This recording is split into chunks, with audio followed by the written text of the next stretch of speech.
قال اللہ تبارک و تعالی ونفخ فی الصور فصعق من فی السماوات ومن فی الارض الا من شاء اللہ ثم نفخ فیہ اخرى فاذا هم قیام ينظرون۔ اللہ تعالی نے ایک فرشتے کو پیدا کیا ہے جس کی پیدائش کا صرف ایک مقصد ہے، اور اللہ نے صرف ایک ہی ڈیوٹی اس کے ذمہ لگائی ہے، اور وہ ڈیوٹی کیا ہے کہ جب اللہ کا حکم ہوگا تو اس نے سور میں پھونکنا ہے۔ اور اس فرشتے کی کیفیت محمد رسول اللہ صلی اللہ علیہ وسلم نے بیان کی، کأن عینیہ کوکبتان، اس کی آنکھیں ایسے ہیں جیسے چمکتے ہوئے ستارے، جیسے ستارہ اس کی چمک مسلسل برقرار رہتی ہے اس طرح اس کی آنکھیں مسلسل کھلی ہیں، وہ فرشتہ آنکھ جھپکتا نہیں ہے، اور حنا جبہتہ، اپنی پیشانی کو جھکائے ہوئے بڑے ادب کے ساتھ، اور وہ جو سور نما چیز ایک سینگ کی طرح کی اللہ تعالیٰ نے اس کو عطا کی ہے وہ اس کو منہ میں رکھے ہوئے اللہ کی طرف دیکھ رہا، اور وہ نظر کو نہیں جھکاتا، اس لیے کہیں ایسا نہ ہو کہ میں آنکھ کو جھپکوں اور میرے آنکھ جھپکنے کے دوران اللہ مجھے حکم دے دے اور اتنی تاخیر ہو جائے اللہ کے حکم۔ اور یہ دنیا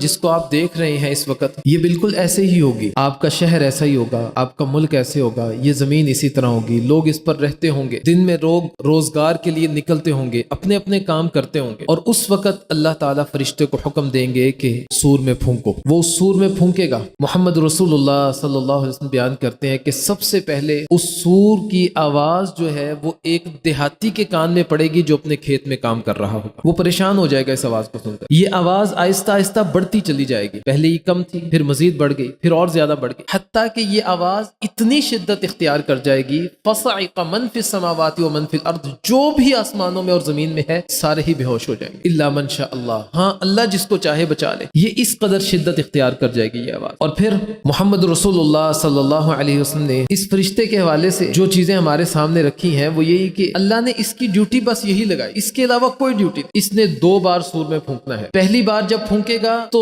زمین و آسمان میں جو کچھ بھی ہے سارے کے سارے بے ہوش ہو جائیں گے، ثم نفخ فیہ اخرى فاذا هم قیام ينظرون۔ اب جب دوسری بار پھونکے گا، اب زمین میں شدید ترین زلزلہ برپا ہو جائے گا، اور یہ جتنے لوگ بے ہوش ہو چکے تھے یہ سارے اٹھیں گے، حتیٰ کہ وہ لوگ جو اپنی قبروں میں موجود ہیں وہ بھی اٹھیں گے اور میدان محشر کی طرف چلنا شروع ہوگا۔ اور اس دن کا آغاز ہی اتنا شدید ہوگا، اتنا شدید ہوگا کہ وہ لوگ جو اپنی قبروں سے نکلیں گے، حتیٰ کہ وہ گناہگار تھے، وہ کافر تھے، قبروں میں بھی ان کو عذاب ہو رہا تھا، لیکن وہ اس دن کی شدت، اس کے آغاز ہی کی شدت کو دیکھ کر کہیں گے ہمیں ہماری آرام گاہوں سے کس نے اٹھا دی۔ یعنی اس دن کی شدت کی وجہ سے وہ اپنی قبروں کو، عذاب وہاں پر بھی تھا، مشکلات وہاں پر بھی تھی، لیکن وہ تصور کریں گے شاید وہ ہماری آرام گاہ تھی۔ اور قرآن کریم کے مختلف مقامات پر اللہ تعالیٰ اس دن کے آغاز کا ذکر کرتے ہیں، اذا زلزلت الارض زلزالها واخرجت الارض اثقالها، جب زمین کو خوب جھنجھوڑ دیا جائے، ہلا کر رکھ دیا جائے، واخرجت الارض اثقالها، زمین اپنے سارے کے سارے بوجھ نکال کر باہر گرا دے، وقال الانسان ما لها، انسان کہے گا اس کو کیا ہو چکا۔ پھر ایک جگہ کہا یا ایھا الناس اتقوا ربکم، اے لوگو اپنے رب سے ڈر جاؤ،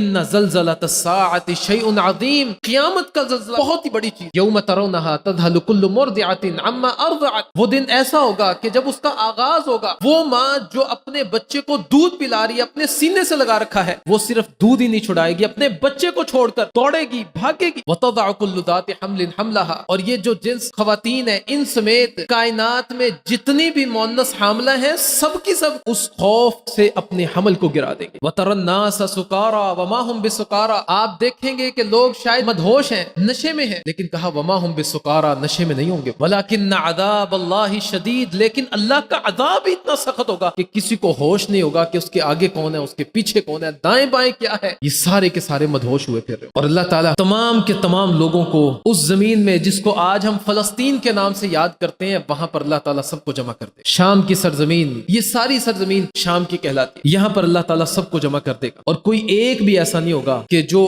اس دن غائب ہو سکے، فلم نغادر منہم احدا، کسی ایک کو نہیں چھوڑیں گے، ایک ایک بندہ وہاں پر موجود ہو۔ پھر اس کے بعد آسمان سرخ ہونا شروع ہو جائے گا، کانت وردتن کالدہان، سرخی مائل ہو جائے آسمان، کانت ابوابا، وہ دروازے دروازے ہو جائے، اور پھر کہا کہ آسمان ٹکڑے ٹکڑے ہو کر گرنا شروع ہو جائے، پھر زمین کو تبدیل کیا جائے گا، اس کو بدل دیا جائے گا، اس زمین کے بدلے میں دوسری زمین لائی جائے گی۔ ایک تو مفہوم یہ ہے کہ اللہ اس زمین کے بدلے دوسری زمین لائے گا، دوسرا مفہوم یہ ہے کہ اللہ لوگوں کو اس زمین سے اٹھا کر ایک دوسری زمین میں لے کر جائے، اور اس کی صراحت محمد رسول اللہ صلی اللہ علیہ وسلم کی حدیث سے ملتی ہے۔ جب ایک یہودی نے پوچھا آپ مجھے ایک سوال کا جواب دیں، اور میرے سوال کا جواب نبی کے علاوہ کوئی نہیں دے سکتا، آپ مجھے بتائیں جس دن اللہ زمین و آسمان کو تبدیل کرے گا لوگ کہاں پر ہوں گے؟ رسول اللہ صلی اللہ علیہ وسلم کا فی الظلمۃ دون الجسر، پلس رات سے پہلے اللہ نے ایک زمین بنا رکھی ہے جو بالکل تاریک ہے، روشنی نام کی کوئی چیز وہاں پر موجود نہیں ہے، اللہ وہاں پر لوگوں کو لے کر جائے، ان سب کو وہاں پر جمع کر دیا جائے، نہ وہاں پر سورج ہے روشنی کے لیے، نہ وہاں پر چاند موجود ہے، نہ ستارے موجود ہیں، نہ سائے کے لیے درخت موجود ہے، نہ پینے کے لیے پانی موجود ہے، کچھ بھی نہیں ہے وہاں پر، صرف قرار کے لیے زمین موجود ہے، اور وہاں پر بھی روشنی کا نام و نشان موجود نہیں ہے۔ ہاں اس دن وہ لوگ جو دنیا میں رہتے ہوئے نیک عمل کرتے رہے، ان کا نور وہاں پر ان کے لیے روشنی کا کردار ثابت ہے، اور وہ نور جو ان کے لیے ان کے راستے کو روشن کرے گا صرف ان کے لیے، ایسا نہیں کہ لوگوں کا مجمع ہے تو ایک بندے کا نور نکلا تو سارے ہی چل دیے، نہیں، صرف اس بندے۔ خوشخبری ہے ان لوگوں کے لیے جو نمازوں کو ادا کرتے ہیں، مساجد کو آباد کرتے ہیں، کہ محمد رسول اللہ صلی اللہ علیہ وسلم نے یہ بیان کیا کہ وہ لوگ جو وضو کرتے ہیں، دن میں 5 بار جو وضو کرتے ہیں، جہاں جہاں تک ان کے وضو کے پانی کا قطرہ پہنچتا ہے، اللہ قیامت کے دن ان کے ان اعضاء کو روشن کر دے گا۔ اور وہ لوگ جن کے پاس روشنی موجود نہیں ہوگی، وہ ڈھونڈیں گے وہاں پر روشنی۔ یوم یقول المنافقون والمنافقات للذین آمنوا انظرونا نقتبس من نورکم، وہ ایمان والوں سے کہیں گے ہمیں بھی تھوڑا سا نور دے دو، وہ کہیں گے قیل ارجعوا وراءکم فالتمسوا نورا، جاؤ پیچھے جا کر تلاش کرو، وہاں سے تمہیں نور ملے گا۔ یعنی ہم تو پیچھے سے نور لائے ہیں، دنیا سے ہم نور کو لے کر آئے ہیں، جاؤ اگر تمہارے لیے ممکن ہے دنیا میں چلے جاؤ، فالتمسوا نورا، وہاں سے تلاش کرو اپنا نور، وہاں پر تمہیں ملے، لیکن واپس لوٹنا قطعاً یہ ممکن نہیں ہو۔ وہ کہیں گے ینادونہم الم نکم معکم، کیا ہم تمہارے ساتھ نہیں تھے؟ اس ساتھ کا ہی صلہ دے دو ہمیں، دنیا میں ہم ساتھ رہتے۔ کہیں گے نہیں، آج قطعاً ایسا نہیں ہو، ولکنکم فتنتم انفسکم، تم نے اپنی جانوں کو فتنوں میں ڈالے رکھا، گناہوں کی دلدل میں دھنسے چلے گئے۔ آج یہاں پر وہ بندہ جو دنیا میں نیک عمل کرنے والا تھا، اگرچہ وہ بھوکا مرتا تھا، اس کے گھروں میں فاقے موجود تھے، لیکن اس دن وہ سب سے زیادہ خوشحال ہوگا کہ اس کے پاس نور موجود۔ اور وہ بندہ جس کے پاس دنیا جہان کی نعمتیں موجود ہیں، لیکن وہ اس دن کے نور کا انتظام نہیں کر پایا، اس دن سب سے زیادہ تنگ حال اور سب سے زیادہ برے حال والا وہ بندہ ہو۔ اور جہاں اللہ تعالیٰ نے اس نور کا ذکر کیا، اس آیت کے آخر میں کیا کہا؟ تمہیں تو دنیا کی زندگی میں دھوکے میں ڈالے رکھا، وغرکم باللہ الغرور، دھوکے میں ڈالنے والے نے، شیطان نے بھی تمہیں دھوکے میں ڈالا۔ آج قطعاً کسی بھی صورت تمہارے لیے کوئی بھی ایسے کوئی چارہ نہیں ہے کہ تم اپنے لیے کہیں سے نور لا سکو۔ اور پھر وہاں پر جب لوگوں کے نور ان کے لیے ان کے راستوں کو ہموار کر دیں گے، گناہگار کافروں کے جو ان کے گناہ ہیں ان کے نور کے اندر ایک رکاوٹ بن جائیں گے، ان کے لیے تاریک ہوگا سب کچھ، پھر اللہ لوگوں کے گروہ بنا دیں گے الگ۔ کچھ لوگ ہوں گے جن کو نور کے ٹیلوں کے اوپر بٹھا دیا جائے گا، کچھ لوگ ہوں گے جن کو کستوری کے ٹیلوں پر بٹھا دیا جائے گا، کچھ لوگ ہوں گے جن کو نور کے ممبروں پر بٹھایا جائے گا، خالصتاً فرشتے خالص ان کے لیے نور کے ممبر لے کر آئیں گے۔ کچھ لوگ ہوں گے اللہ کہیں گے راتوں کو اٹھ کر تو میرے سامنے آنسو بہایا کرتا تھا، تو میرے عرش کے سائے میں آ جا۔ کچھ لوگ ہوں گے اللہ کہیں گے تجھے میں نے حاکم بنایا تھا، تو نے لوگوں کے درمیان عدل و انصاف کیا، کبھی نا انصافی نہیں کی، تو میرے عرش کے سائے۔ دو بندے آپس میں محبت کرتے ہیں، کوئی مفاد نہیں، کہا اللہ کے لیے تم دونوں نے محبت کی، آپس میں ایک دوسرے کے کام آئے، نفع کا سامان بنے، یہ سب کچھ تم نے اللہ کے لیے کیا، تم دونوں ہی میرے عرش کے سائے۔ یہ الگ الگ گروہ ہوں گے۔ پھر وہ ایمان والے، وہ مسلمان جن کو عرش کا سایہ نہیں ملا، جن کو نور کے ٹیلے نہیں ملے، جن کو ممبر نہیں ملے، اللہ فرشتوں کو بھیجیں گے ان کے پاس کہ ذرا ان کو بھی کہہ کر آؤ، یا عبادی لا خوف علیکم ولا انتم تحزنون، میرے بندو خوف نہیں کرنا، غم نہیں کرنا، آج تمہارے لیے یہ جزا کا دن ہے، وہ جو اعمال تم نے دنیا میں کیے نا تمہیں جزا، آج فزع کا دن تمہارے لیے نہیں ہے، گھبراہٹ نہیں ہے تمہارے لیے۔ تو یہ انسان کے اپنے اوپر محیط ہے۔ اللہ نے اتنا شاندار موقع دیا، رمضان کا مہینہ دیا، آپ اپنے لیے پسند کریں کس گروہ میں آپ شامل ہونا چاہتے ہیں۔ پڑھیں صفات، دیکھیں اللہ کن لوگوں کو نور کے ٹیلوں پر بٹھانے والے، ان صفات کو اپنا، کستوری کے ٹیلے کن کو دینے والے، نور کے ممبر کن لوگوں کو ملنے والے ہیں۔ جائیں، شوق ہے تو پڑھیں، نکلیں، علم کے راستوں میں نکلیں، ان چیزوں کو اپنائیں، اپنی زندگیوں میں لائیں۔ عرش کا سایہ اللہ کن 7 لوگوں کو دینے والا ہے، کیا ان 7 لوگوں میں سے کسی ایک میں بھی میرا شمار نہیں ہو سکتا؟ ان میں اپنا شمار کر۔ اور پھر ان گروہوں کے بعد جب یہ گروہ بنا دیے جائیں گے، لوگ مختلف انبیاء کے پاس جائیں گے، سارے کے سارے انکار کر دیں گے کہ نہیں، آج اللہ اس غصے میں ہے کہ آج سے پہلے کبھی اللہ اتنے غصے میں نہیں آیا، اور آج کے بعد بھی اللہ کو اتنا غصہ نہیں آیا، ہمارے اندر جرت نہیں۔ حتیٰ کہ محمد رسول اللہ صلی اللہ علیہ وسلم کے پاس آئیں گے سارے نبی کریم صلی اللہ علیہ وسلم، دنیا میں بھی ہمارے لیے بڑے ہی مشفق، بڑا ہی رحم و کرم والا معاملہ کرنے والے، راتوں کو اٹھ اٹھ کر ہمارے لیے دعائیں کرنے والے، ہمارے لیے ہماری دنیا اور آخرت کے سنورنے کے لیے دعائیں کرنے والے، اللہ سے امتی امتی کہنے والے، اس دن بھی محمد رسول اللہ صلی اللہ علیہ وسلم کہیں گے ہاں آج میں تمہاری سفارش کروں۔ اللہ کے عرش کے نیچے نبی کریم صلی اللہ علیہ وسلم سجدے میں گر جائیں گے، اور اس جگہ کا نام جو محمد رسول اللہ صلی اللہ علیہ وسلم کو دی جائے گی جنت کی بلند ترین جگہ، اور وہاں پر پر نبی کریم صلی اللہ علیہ وسلم سجدے میں پڑیں گے، چونکہ جنت جو ہے وہ ساری کی ساری اللہ کے عرش کے نیچے ہے۔ نبی کریم صلی اللہ علیہ وسلم نے بیان کیا کہ جنت کا جو سب سے اوپر والا حصہ ہے نا، اس کو جنت الفردوس کہتے ہیں، اور اس جنت الفردوس کی چھت جو ہے وہ اللہ کا عرش۔ محمد رسول اللہ صلی اللہ علیہ وسلم سجدہ کریں گے، اللہ تعالیٰ کہیں گے اٹھو، سر اٹھاؤ،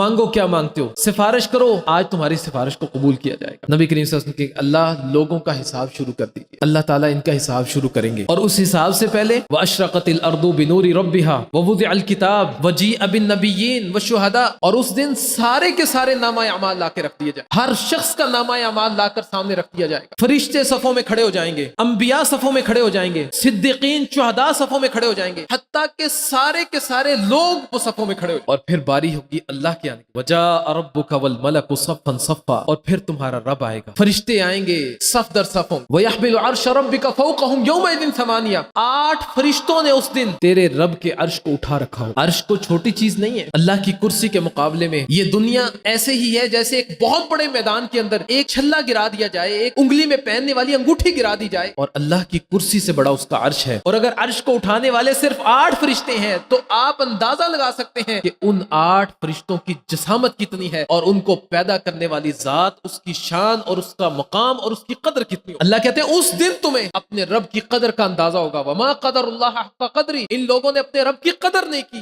بات نہیں مانی، والارض جميعا قبضته يوم القیامہ والسماوات مطویات بیمینہ، اس دن ان کو اپنے رب کی قدر کا پتہ لگے گا جب اللہ اس ساری زمین کو اپنے ہاتھ پہ لے لے گا اور آسمانوں کو اپنے ہاتھ کے اوپر لپیٹ لے گا، اور پھر رب کہے گا لمن الملک اليوم، کس کے لیے بادشاہت ہے آج؟ ایک اللہ کے لیے، اس کے کسی کی جرت نہیں ہوگی کوئی شخص اپنی زبان کو ہلا سکے، اگر کوئی بولے گا بھی تو ایک جملہ بولے گا۔ سورہ قیامہ میں اللہ تعالیٰ کہتے ہیں یقول الانسان یومئذ این المفر، کو راستہ ہے بھاگ کر چلے جائیں یہاں سے، کلا لا وزر، کوئی یہاں سے غائب نہیں ہو سکتا۔ اور اس دن پھر اللہ تعالیٰ فرشتوں کی صفیں بنا دیں گے، انبیاء کی صفیں، شہداء کی صفیں، صالحین کی صفیں، علماء کی صفیں، سارے کے سارے لوگ صف در صف کھڑے ہو جائیں گے، اللہ تعالیٰ آئیں گے، پھر لوگوں کا حساب شروع ہوگا۔ ایسا نہیں ہے کہ مجموعی طور پر حساب ہو جائے گا، نبی کریم صلی اللہ علیہ وسلم نے فرمایا ایک ایک بندے سے اللہ بات کرے گا، ایک ایک بندے سے، وَسَيُكَلِّمُهُ، ایک ایک بندے سے اللہ بات کرے، اور بات کرنے کا انداز کیا ہوگا؟ لَيْسَ بَيْنَهُ وَبَيْنَهُ حِجَابٌ وَلَا تُرْجُمَانٌ، اللہ کے اور اس کے درمیان کوئی پردہ نہیں ہوگا اور نہ کوئی ترجمان ہوگا جو آپس میں ترجمہ کرے، ڈائریکٹ اللہ سے گفتگو، اللہ اس سے گفتگو کریں گے۔ گفتگو کیا ہوگی؟ سب سے پہلے اللہ پوچھیں گے عن عمرہ فیما افناہ، میں نے تجھے عمر دی تھی، بتا مجھے کہاں فنا کر کے آئے۔ وہ بندہ جو نیک اعمال میں کرتا ہے، کتنی خوشی ہوگی اس بندے کو کہ وہ کہے گا اللہ تیری مساجد کو آباد کیا تھا میں نے، اللہ کہے گا سچ کہتا ہے، واقعی تو نے کیا۔ اور وہ بندہ جو اپنی عمر کو ضائع کر دیتا ہے، حی علی الصلاۃ حی علی الفلاح کی صدائیں صبح و شام، دوپہر کو اور رات کو اس کے کانوں میں آتی ہیں، لیکن وہ ترک کر دیتا ہے، چھوڑ دیتا ہے، پسے پش ڈال دیتا ہے، اس دن اللہ پوچھیں گے عن عمرہ فیما افناہ، بتاؤ عمر کہاں گزار کر آئے ہو؟ کیا کہے گا؟ اللہ تیری بغاوت میں گزار، تو بلاتا رہا میں نہیں آیا۔ عمر کے حوالے سے پوچھ کر پھر اللہ الگ سے پوچھیں گے عن شبابہ فیما ابلاہ، اب مجھے ذرا جوانی کا الگ سے جواب دو، جوانی کہاں لگا؟ وعن مالہ، مال کا بتاؤ کہاں سے کمایا اور کہاں لگایا، ایک ایک روپے کا یہاں پر حساب دینا ہے، کہاں کہاں سے کمایا، حرام ذریعے سے کمایا اور حرام پر لگایا۔ اور پھر اللہ پوچھیں گے عن علمہ، علم کے بارے میں بتاؤ، بڑے خطبات سنتے تھے، بڑا دروس سنتے تھے، بڑی احادیث تم نے سنی، تمہارے علم میں آ گیا، بتاؤ کتنا عمل کیا۔ سب سے پہلے جس چیز کا سوال ہوگا حقوق اللہ میں، وہ نماز ہے۔ اللہ پوچھیں گے نماز، اور آج کے حالات کو ہم دیکھ لیں، پورے کی پوری مارکیٹیں بے نماز، کالج ہے تو پورے کا پورا کالج بے نماز، کسی کو فکر نہیں کہ ظہر کی اذان ہو چکی، اس پیریڈ کو بند کر دو، نماز کا پیریڈ اس کا آغاز کر۔ کمپنیاں ہیں تو چل رہی ہیں بے نماز، حتیٰ کہ موجودہ ایام میں یہ حالات بن چکے ہیں کہ جو بندہ نماز پڑھنا چاہے ان کو بھی منع کر دیا جاتا ہے کہ نہیں بھائی ڈیوٹی کے ٹائم میں نہیں، بعد میں اپنی نماز۔ سب سے پہلے نماز، اور نماز کا چھوڑنا یہ نامہ اعمال کے اندر کفر بھی ہوگا اور شرک بھی ہوگا۔ من ترک صلاۃ مکتوبہ، جس نے ایک نماز چھوڑی، جان بوجھ کر ایک نماز چھوڑی، فقد کفر، یہ الفاظ ہیں محمد رسول اللہ صلی اللہ علیہ وسلم، بین العبد و بین الشرک والکفر ترک الصلاۃ، شرک اور کفر اور بندے کے درمیان ایک ہی چیز کا فاصلہ ہے اور وہ نماز۔ یہ الفاظ ہیں محمد رسول اللہ صلی اللہ علیہ وسلم۔ ایک بھی نماز کم ہوگی تو آپ کے نامہ اعمال میں کفر لکھا ہوگا۔ حقوق العباد میں سب سے پہلے پوچھا جائے گا میاں بیوی کے معاملات، بتاؤ ایک عورت تمہارے ماتحت تھی، اس کے والدین نے 20 سال 25 سال اس کو پالا، پھر تمہیں دے دیا، بتاؤ اس کے کتنے حقوق ادا کی، اس کی کتنی تربیت کی، تو نے تیرے ماتحت تھی، تربیت کرنا تیری ذمہ داری تھی، بتاؤ۔ ایک عورت سے پوچھا جائے گا، بتاؤ سب سے پہلے یہ تیرا خامن تھا، سارا دن وہ باہر تھا، لوگوں کی باتیں سنتا تھا، کڑوی کسیلی، تمہارے لیے وہ یہ سب کچھ کرتا، مشقتیں برداشت کرتا، بتا تو نے اپنے خامن کے کتنے حق ادا کیے، کتنے حقوق ادا کیے۔ فوجداری کے معاملات میں، معاشرتی معاملات میں سب سے پہلے قتل کا سوال ہوگا۔ مقتول قاتل کو بالوں سے گھسیٹ کر اللہ کے سامنے لائے گا، پوچھے گا اللہ پوچھ اس سے، اس نے مجھے مارا، اس نے میرے بچوں کو یتیم کیا، اس نے میری بیوی کو بیوہ کر دیا، اللہ تو پوچھ اس سے میرا کیا قصور تھا، کیوں مارا اس نے مجھے۔ اور یہ اتنا بڑا گناہ ہے، اتنا بڑا گناہ ہے کہ محمد رسول اللہ صلی اللہ علیہ وسلم نے بیان کیا لَزَوَالُ أَهْوَنُ عَلَى الدُّنْيَا مِنَ اللَّهِ عَزَّ وَجَلَّ، ساری کی ساری دنیا کو، اس میں موجود جو زمین ہے، پانی ہے، شجر ہے، حجر ہے، سب کچھ تباہ کر دیا جائے، اللہ کہتے ہیں اس کے اتنی وقت نہیں ہے میرے نزدیک جتنی ایک جان کی ہے۔ یہ زیادہ خطرناک معاملہ ہے کہ کوئی شخص ساری دنیا کو برباد۔ اور ایک روایت میں یہ بیان کیا کہ اگر کوئی ایک بندے کے قتل میں 14 طبق، 7 زمینوں کی مخلوقات، 7 آسمانوں کی مخلوقات ایک بندے کے قتل میں شریک ہو جائیں، اللہ ان سب کو اوندھے منہ جہنم کے اندر گرا۔ اور اس میں اتنی احتیاط، اگر تم کوئی چیز لے کر جا رہے ہو جس سے لوگوں کو نقصان پہنچ سکتا ہے، نیزہ تمہارے ہاتھ میں ہے تو اگلی جانب سے پکڑو، اس کا رخ زمین کی طرف کرو، چھری ہاتھ میں ہے تو لوگوں کو اشارہ نہ کرو، کسی نوکدار چیز سے اشارہ نہ کرو۔ لا یحل لمسلم ان یروع مسلما، کسی مسلمان کے لیے جائز نہیں ہے کہ دوسرے مسلمان کو خوف زدہ کر دے، ممکن ہے اس کا دل کمزور اور نقصان پہنچے۔ آج پرینک کے نام پر کتنا خوف زدہ کیا جاتا ہے لوگوں کو۔ لا یحل لمسلم ان یروع مسلما، کسی مسلمان کو ڈرانے کی تمہیں اجازت نہیں ہے۔ اور اس دن یہ مقتول اس کو پکڑ کر لائے گا، اس کے بالوں سے گھسیٹتا ہوا اللہ کے سامنے، اللہ تو اس۔ اور پھر جب اعمال ان کی گنتی ہو جائے گی، ان کے سوال و جواب ہو جائیں گے، پوچھ لیا جائے گا، اب جبرائیل علیہ السلام آئیں گے، ان کے ہاتھ میں ترازو ہوگا۔ یہ ترازو اتنا بڑا ہوگا، اگر 7 زمینیں، 7 آسمان بھی اس ترازو میں رکھ دیے جائیں تب بھی اس کا ایک پلڑا بھی پر نہ ہو، اس میں پھر بھی جگہ باقی۔ وہ نمازیں جو لوگوں کی گنی گئی، نمازیں پوری تھی، ٹھیک ہے بھئی نمازیں پوری ہیں، اب ان کا وزن کیا جائے گا، اس کا معیار کیا تھا؟ کیا محمد رسول اللہ صلی اللہ علیہ وسلم کے طریقے کے مطابق تھی؟ طریقے کے مطابق ہوگی تو وزن ہوگا اس کے اندر، اگر طریقے کے مطابق نہیں ہوگی تو وزن نہیں ہوگا، اس میں ایک مچھر کے پر کے برابر بھی اس میں وزن نہیں۔ اور وہ بندہ جو بڑا خوش ہو رہا تھا کہ میرے پاس تو بڑے اعمال ہیں، جب اخلاص نہیں ہوگا، اللہ کے نبی کا طریقہ نہیں ہوگا تو وزن نہیں ہے، اور جب وزن نہیں ہے تو گناہوں کا پلڑا بھاری ہو جائے گا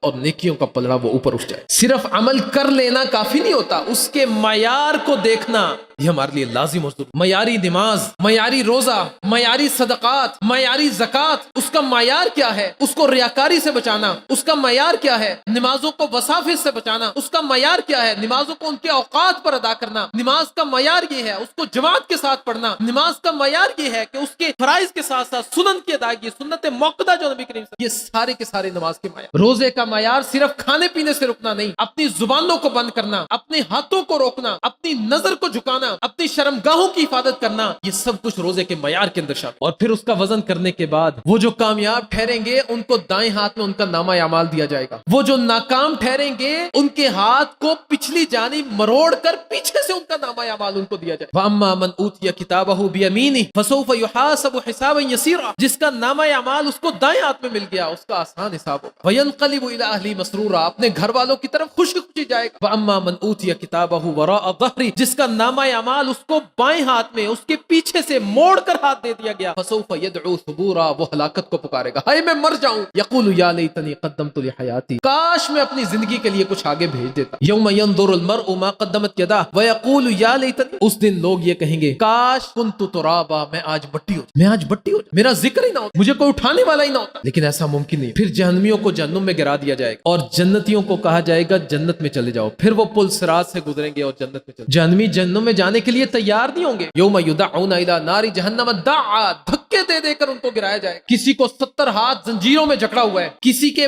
سر کے بالوں کو اور پاؤں کو اکٹھا باندھ دیا گیا ہے، اس کو گٹھری بنا دیا گیا، لیمیز اللہ الخبیث من الطیب ویجعل الخبیث بعضه علی بعض فیرکمہ جمیعا، اللہ ان کی گٹھریاں بنا دے گا، ڈھیر لگا دے گا، فیجعلہ فی جہنم، پھر ان کو جہنم میں گرا دے گا۔ اور وہ جو جنتی ہوں گے ان سے کہا جائے گا پل صراط سے گزرو اور جنت میں چلے جاؤ، پھر یہ پل صراط سے گزریں گے۔ نبی کریم صلی اللہ علیہ وسلم نے اس کی بھی کیفیت بیان، کہا کچھ لوگ اتنی جلدی گزر جائیں گے جیسے آنکھ کو جھپکنا ہوتا ہے، کچھ بجلی کی طرح گزر جائیں گے، کچھ تیز رفتار گھوڑے کی طرح گزر جائیں گے، کچھ پیدل چلنے والے ہوں گے، کچھ گریں گے اٹھیں گے، گریں گے اٹھیں گے، ایک پاؤں نیچے دوسرا پاؤں اوپر، ایک ہاتھ نیچے دوسرا پاؤں اوپر، اور اسی طرح آخر کار یہ اس پل صراط کو کراس کر پھر یہ جنت میں داخل ہونے لگیں گے۔ اور اس سے پہلے پھر اللہ اکبر، اس دن بھی اللہ اپنے بندوں کے لیے کتنا رحم و کرم والا معاملہ کرے۔ جنت میں داخل ہونے سے پہلے کہیں گے اللہ کچھ ہمارے ساتھی تھے نظر نہیں آ رہے، کانوا یصلون معنا ویصومون معنا، اللہ وہ نمازیں ہمارے ساتھ پڑھتے تھے، ہم گواہی دیتے، وہ روزے ہمارے ساتھ رکھا کرتے، اللہ پھر ان کو حق دیں گے سفارش کا. پہلے انبیاء کو سفارش کا حق دیا جائے گا، انبیاء سفارش کریں گے، لوگوں کو جہنم سے نکال دیا جائے گا. لیکن ہر وہ شخص جس کے دل میں ایمان، اگرچہ وہ ایک رائی کے دانے کے برابر ایمان ہے، اس کو نکال دیا. لیکن اگر کسی کے دل میں ایمان نہیں ہے تو کسی کی سفارش اس کے حق میں قبول نہیں کی جائے. اگر ایمان کے بغیر سفارش قبول کی جاتی تو ابراہیم خلیل اللہ کی سفارش ان کے والد کے حق میں قبول کر دی جائے. انبیاء سفارش کریں گے، لوگوں کو نکالا جائے گا. فرشتے سفارش کریں گے، لوگوں کو نکالا جائے گا. صالحین سفارش کریں گے، لوگوں کو نکالا جائے گا. شہداء سفارش کریں گے، علماء سفارش کریں گے، نیک لوگ، حتیٰ کہ ہر بندے کو سفارش کا کہا جائے گا اور وہ سفارش کرے گا اور جہنمیوں کو نکالا جائے گا. ابھی بھی جہنم کے اندر کچھ ایسے لوگ موجود ہوں گے جن کے دلوں میں ایک رائی کے دانے کے برابر ایمان موجود ہے. مشرک بھی موجود ہے جہنم میں، کافر بھی موجود ہیں. اور یہ لوگ جو مسلمان تھے لیکن شدید ترین گناہگار تھے، رائی کے دانے کے برابر ایمان موجود ہے. یہ مشرک ان سے مکالمہ کریں گے، ان کو کہیں گے تم کیوں جہنم میں آ گئے؟ تم تو بڑے دعوے کیا کرتے تھے کہ تمہارے پاس ایمان موجود ہے، آج تمہیں کس نے جہنم میں ڈالا؟ پھر اللہ کی رحمت جوش میں آئے گی. اللہ ایک مد اللہ اس جہنم سے نکالے گا اور اس میں ہر وہ بندہ جس کے دل میں ایک رائی کے دانے کے برابر ایمان ہوگا نا، اللہ اس کو نکال. پھر ایک روایت میں نبی کریم صلی اللہ علیہ وسلم نے بیان کیا، ایک آخری بندہ ہوگا جس کو اللہ تعالیٰ جہنم سے نکالے. سب کو جہنم سے نکال کر ایمان والوں کو جنت میں داخل کر دیا جائے گا، اس کو صرف جہنم سے نکالا جائے. محدثین لکھتے ہیں کہ یہ اس لیے کیونکہ ساری زندگی اس نے یہ دعا کی ہوگی اللہ تو مجھے جہنم سے بچا لے، لیکن کبھی بھی یہ دعا کی ہی نہیں ہوگی اللہ مجھے جنت بھی دے. یہ پیچھے مڑ کے دیکھے گا اور کہے گا الحمدللہ الذی نجانا منک، تمام تعریفیں اللہ کے لیے ہیں جس نے تجھ جیسی آفت سے مجھے بچایا. پھر آگے دیکھے گا ایک درخت نظر آئے گا، اللہ مجھے اس درخت کے نیچے، وہاں پر سایہ ہے، وہاں پر جگہ دے. اللہ کہیں گے اس کے بعد تو نہیں کچھ مانگے گا تو؟ کہا اللہ تیری عزت کی، تیرے جلال کی قسم کچھ نہیں مانگوں. اللہ اس درخت کے نیچے اس کو بھیج. کچھ دیر بیٹھے گا، پھر کہے گا اللہ وہ جو اس سے اگلی جگہ ہے نا وہ زیادہ خوبصورت ہے، زیادہ آرام دہ لگتی ہے، اللہ تو مجھے وہاں پر بھیج دے. اللہ کہیں گے اس کے بعد تو نہیں کچھ مانگے گا؟ کہا تیری عزت اور جلال کی قسم اس کے بعد کچھ نہیں مانگوں. اللہ وہاں بھیج. پھر کہے گا اللہ اس سے اگلی جگہ جو ہے نا وہ زیادہ اچھی لگتی ہے، زیادہ خوبصورت. اللہ پھر کہیں گے پھر تو نہیں مانگے گا؟ کہا اللہ تیری عزت اور تیرے جلال کی قسم پھر نہیں مانگ. اب یہ خاموش ہو کر بیٹھ جائے گا. اب اللہ اس سے پوچھیں گے میرے بندے بولتا نہیں، مانگتا نہیں مجھ سے کچھ، اللہ وعدہ کر کر کے جھٹلا رہا ہوں، بار بار تیری قسمیں اٹھاتا ہوں، پھر دوبارہ وعدہ خلافی کر دیتا ہوں، شرم آتی ہے، حیا آتی ہے. اب نہیں کہوں گا. اللہ کہیں گے جا تو جنت میں چلا. اس کو جنت میں داخل کر دیں گے. صحیح مسلم کی ایک روایت ہے، اللہ تعالیٰ اس کو کہیں گے جنت میں چلا جائے. یہ جائے گا جنت میں، واپس آ جائے گا اور آ کر کہے گا اللہ جنت میں تو جگہ ہی نہیں بچی، وہ جگہ ہی نہیں ہے جنت میں کہاں رہوں گا؟ اللہ کہیں گے جا جنت میں چلا جا. یہ پھر جائے گا، پھر آ کر کہے گا اللہ جنت میں تو جگہ ہے ہی نہیں. پھر اللہ تیسری بار کہیں گے میں تجھے کہتا ہوں جنت میں چلا جا. یہ پھر جائے گا، پھر تیسری بار آ جائے گا اللہ جنت پر ہو گئی، جگہ نہیں ہے. اللہ تعالیٰ کہیں گے جس دن سے میں نے دنیا بنائی اس دن سے لے کر قیامت تک دنیا میں نے جتنی نعمتیں بھیجی اگر وہ ساری تجھے جنت میں دے دوں خوش ہے تو؟ اللہ اکبر. یہ بندہ پتا کیا کہے گا اتسخر بی وانت رب العالمین، اللہ تو مجھ سے مذاق کرتا ہے حالانکہ تو رب العالمین ہے. عبداللہ ابن مسعود رضی اللہ عنہ نے جب یہ روایت بیان کی مسکرا دیے. راوی نے پوچھا آپ کیوں مسکرائے؟ کہا جب اللہ کے نبی نے یہ روایت بیان کی تھی نا اللہ کے نبی مسکرا دیے. اور پھر نبی کریم صلی اللہ علیہ وسلم سے پوچھا گیا اللہ کے نبی آپ کیوں مسکرائے؟ تو نبی کریم صلی اللہ علیہ وسلم نے کہا جب اللہ اس کا یہ کلمہ سنے گا نا اتسخر بی وانت رب العالمین تو رب مسکرا دے. اللہ کہیں گے جا دنیا اس میں جتنی نعمتیں تھی اس سے 10 گنا زیادہ نعمتیں میں نے تجھے جنت میں. یہ آخری جنتی ہے. پھر صرف یہی نہیں، وہ جنت میں جائے گا، ایک فرشتے کو دیکھے گا، نورانی مخلوق تصور کرے گا، جھک کر سلام کرے گا. وہ فرشتہ کہے گا رک جا، کیا کرتا ہے؟ کہا تو نورانی مخلوق ہے، سلام کرتا ہوں تجھے. کہا اللہ نے مجھے تیرا نوکر بنا کر بھیجا اور میرے تابع 1000 اور ایسے ہیں جیسا میں ہوں اور یہ سارے تیری خدمت کریں. پھر وہ فرشتہ اس کے لیے ایک دروازہ کھولے گا، اندر 70 محل جو اللہ نے موتیوں کے اندر بنائے ہوں گے وہ 70 محل اس کے ہوں. نبی کریم صلی اللہ علیہ وسلم نے فرمایا ہر محل کو اللہ نے مختلف رنگ دیے ہوں گے، ہر محل کے اندر مختلف رنگ ہوں گے، دائیں کوئی اور رنگ ہے، بائیں اور رنگ. ہر محل میں قالین بچھے ہیں، بیڈ لگے ہیں، پورے اس کا انتظار کر رہی ہیں. اور اس حور کی کیفیت بیان کی. کہا اللہ تعالیٰ نے اس کے اوپر 70 قسم کے کپڑے ڈالے ہیں، اس کے باوجود اس کی پنڈلی کا گدا جو ہے وہ نظر آئے. اور صرف یہی نہیں، کہا وہ بندہ اللہ اس کو ایسی صلاحیت دے گا وہ اپنی اس